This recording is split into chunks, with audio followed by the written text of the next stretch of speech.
Assalamualaikum warahmatullahi wabarakatuh. Hai sedulur semuanya, saudara-saudara semua.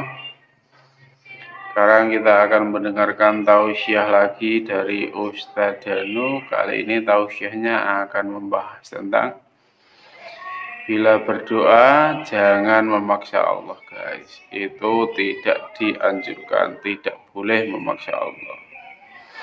Untuk lebih jelasnya, silahkan disimak isi tausiahnya, monggo silahkan. Doa yang memaksa itu seperti apa contohnya, Pak Ustaz? Doa yang memaksa kepada Allah Ta'ala itu umpamanya, ya Allah kabulkan doaku, aku pengen ini, nanti aku sedekah, itu kan memaksa. Ada barternya. Ya, Allah yang memberikan rezeki kepada dia, tapi dia membohongi Allah, dia akan bersedekah gitu. Kan lucu itu ya. Ada umpamanya dia memaksa Allah dengan membaca bacaan tertentu yang diyakini itu bisa menjadikan goalnya dikabulkan sama Allah Ta'ala. Nah itu memaksa juga sama. Jadi kan dia tidak mengukur dari imannya dan amal solehnya, tidak diukur dari situ. Nah sekarang Pak Ustaz di media sosial terutama ya Pak Ustaz, banyak banget ulama-ulama tuh yang kita nggak usah sebut itu, tapi rata-rata nih aku masuk scroll banyak gitu ya tentang ceramah-ceramah bahwa kamu mau kaya, kamu mau diangkat derajat sama Allah, kamu mau ini, jadi baca zikir ini, baca doa ini, maka kamu pasti akan jadi kaya, maka kamu pasti akan ya dengan zikir ini, itu seperti apa? Ada kata pasti lagi Ustaz. Kalau ada kalimat pasti yang diucapkan oleh orang tersebut, berarti dia menjadikan dirinya sendiri Tuhan. Dia tahu kapan rezekinya datang. Dia tahu persis, termasuk tahu macam-macam.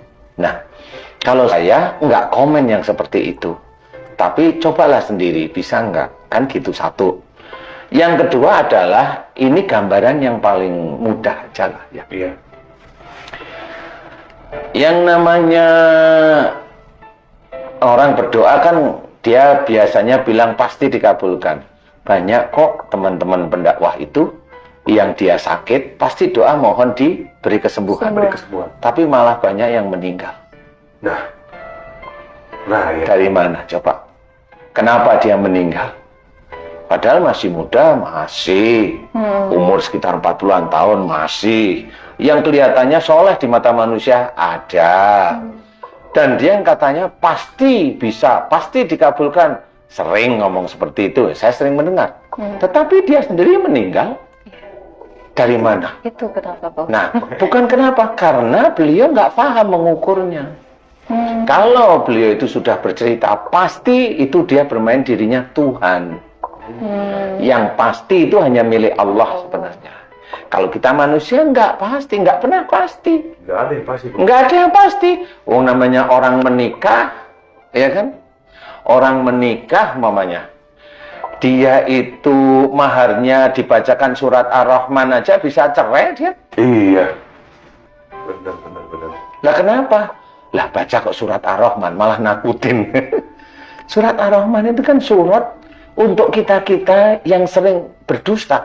Lah emang kalau kita baca itu tahu nggak kita itu termasuk berdusta atau apa enggak, itu tahu nggak sebenarnya? Kalau menurut saya seperti saya tuh baca surat Ar-Rahman tuh takut, malah nangis. Kesannya saya yang ditunjuk oleh Allah Ta'ala sebagai pendusta.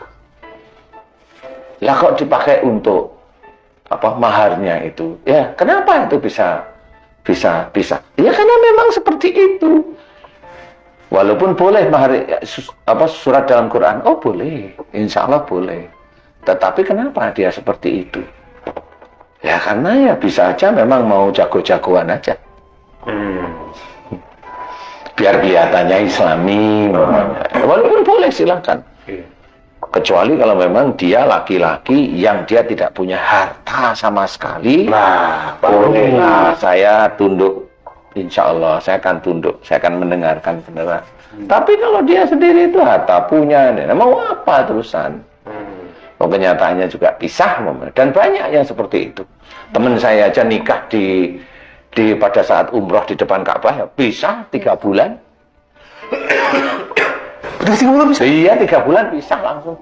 Astagfirullahaladzim. Mau apa? Ya nikahin orang Arab sendiri. Nggak bisa kita yakini bahwa dengan nikah di depan Ka'bah itu langgeng. Nggak bisa. Siapa yang bilang langgeng? Betul. Yang pasti itu milik Allah. Yang bilang langgeng itu kan otaknya manusia itu sendiri. Yang bilang pasti itu kan otaknya dia. Nggak bisa. Nggak bisa. Kalau dia bilang pasti itu dia bisa aja tahu, malah matinya dia tahu nanti. Nah, Nggak ada yang bisa tahu. Mungkin dia ini kali, sesuai pengalaman dia melakukan itu, tiba-tiba doanya dikabul. Gitu. Boleh pengalaman, tapi saya akan cerita. Di titik pengalaman itu yang dia ceritakan apa? Allah Maha Pengasih, atau sebenarnya dia itu diberikan istijraj oleh Allah Ta'ala. Nggak akan tahu setelah dia itu diberikan oleh Allah Ta'ala, doanya dikabulkan, walaupun dia itu seorang pendakwah, dikabulkan, kemudian dia ngomong ngalor ngidul ngomong, itu kan ujub riya sudah muncul. Dari mana? waduh. Itu dia sudah kecentang sama hati terus menerus akhirnya. Yang dia omongkan bukan tawaduknya dia kepada Allah Ta'ala, tetapi malah ujungnya dimuncul, nih aku baca ini, nih aku baca ini, baca, dibaca ini ya belum ada yang dikabulkan, belum tentu kok. Berarti pada dasarnya memang ketika memang Allah mengabulkan itu, kita justru harus waspada ya Pak Ustadz ya. Dalam arti, ya Allah, seperti yang Pak Ustadz bilang tadi, berarti kita bersyukur, kemudian setelah bersyukur, berdoa bahwa ya Allah, ini adalah bonus. Karena dari ayat yang tadi Pak Ustadz, Allah akan mengabulkan doa orang yang beriman serta mengerjakan amal soleh. Jadi ketika orang itu dikabulkan, ada itu seperti menjadi tolak ukur. Wah, kayaknya iman naik nih. Gitu Pak Ustadz. Kayaknya iman mulai bagus nih. Terus, Nah itu kan sudah ada prasangka, ada ujub sendiri sebenarnya. padahal iman kita juga nggak tahu ya Pak Ustadz.